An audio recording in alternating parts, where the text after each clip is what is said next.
Alors le 4 heures, c'est un site d'information, donc uniquement en ligne, d'information multimédia et long format. Multimédia parce qu'on mélange du texte qui sert de colonne vertébrale à nos articles, de la vidéo, du son, du dessin, de la photo. En gros, on utilise le web comme une boîte à outils et on puise dedans les meilleurs supports pour nous permettre de raconter une histoire. Et long format parce qu'on raconte justement des histoires au long cours.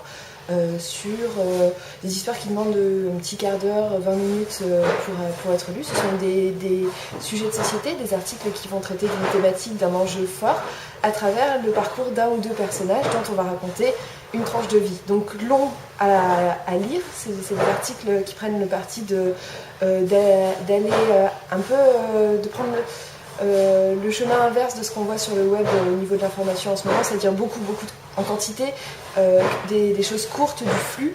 Et nous, on a décidé de sortir du flux et c'est pour ça qu'on publie très peu. On publie une fois par mois.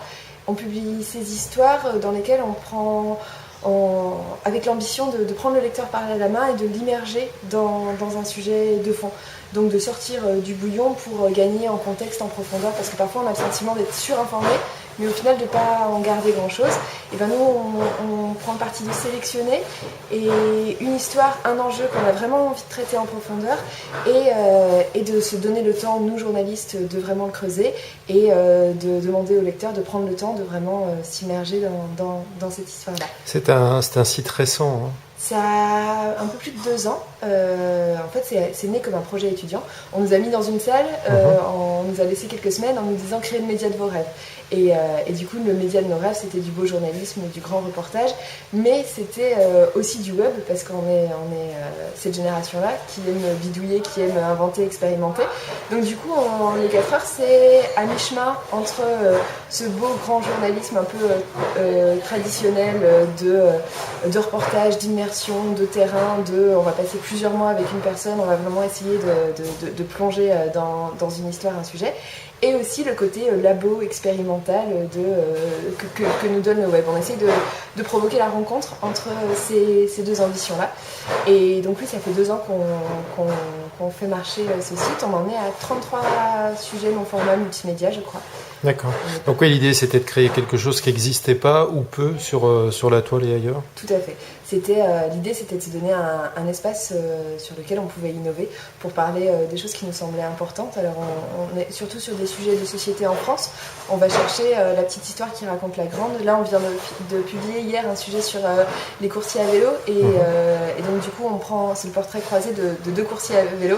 Un qui est ultra épanoui, qui fait 70 heures par semaine et qui trouve ça formidable cette liberté, et l'autre qui se dit oui mais on n'a pas de protection sociale et ça pose peut-être quelques problèmes, et du coup de passer suffisamment de temps avec eux pour rentrer dans leur état d'esprit et voir leur grille de lecture du monde un peu, et à travers ces parcours dire des enjeux de société forts.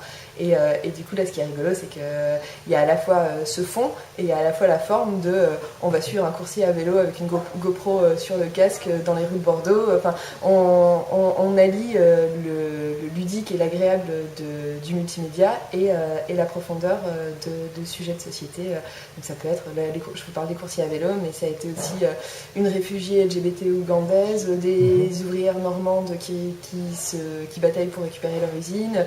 On va partout là où la société, où il y a des zones de friction, un peu des zones de tension, là où les transformations de la société nous interrogent et nous interpellent. Alors comment vit le 4 heures ? Il a des abonnés ? Il a besoin d'abonnés ? Ouais, il a besoin d'abonnés, évidemment. On a fait le pari de l'abonnement parce que l'information a une valeur et du coup un prix. À ce stade, on a 1500 abonnés. Les abonnements ne sont pas très chers, c'est 19,80 par an. Donc pour 12 histoires long format, plus toutes celles qu'on a publiées auparavant et qui généralement ne périment pas. Donc ces abonnements permettent de financer les journalistes indépendants, photographes, journalistes reporters d'images, donc les caméramans, les dessinateurs et les rédacteurs. Et l'équipe en interne, nous, on est 6 jeunes journalistes qui travaillons par ailleurs Et on fait ça sur nos soirées week-end avec. Alors on marche plutôt à la passion à ce stade. Donc à chaque fois on fait des binômes de journalistes, des binômes, des trinômes en fonction de ce que demande le sujet, de la manière dont on a envie de le traiter. Et puis ils partent pour 1 mois, pour 2 mois, pour 6 mois, pour 1 an parfois sur un sujet qu'on a envie de traiter au long. Et les abonnés nous permettent de financer, de les financer, de les faire vivre. Donc voilà, on a grand besoin d'abonnés. Dernière chose, sur le site, il est question de slow info, donc de l'info un peu plus, que vous disiez, en profondeur, un peu plus réfléchie.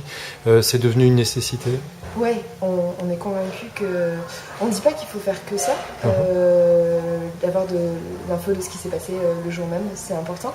Mais si on n'a que des chaînes d'infos en continu, que nos fils Twitter, que de la micro-info parcellaire, découpée, décontextualisée, on considère que ça ne suffit pas forcément à comprendre le monde dans lequel on vit, qu'il nous manque l'émotion, qu'il nous manque le ressenti que nous apporte une histoire et que nous apporte une rencontre avec un personnage. En fait, on conçoit chacun de nos sujets comme une rencontre, comme s'asseoir 2 ou 3 heures avec quelqu'un qui a une vie complètement différente de la nôtre et qui va nous ouvrir un peu l'esprit.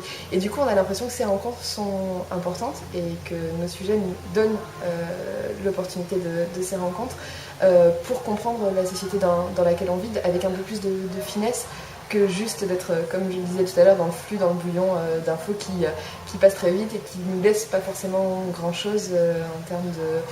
Enfin, on est surinformé, puis à la fin de la journée, on a passé notre journée à naviguer sur tous les sites possibles et inimaginables, et qu'est-ce qu'il nous en reste ? Souvent, on a le sentiment que pas grand-chose. Nous, on a envie de faire l'effet inverse. Le 4 heures, c'est un sujet par mois, qu'on va consacrer un moment particulier, comme quand on ouvre un bouquin, comme quand on ouvre un magazine qu'on aime bien. Et du coup, on espère que les gens en retiennent quelque chose.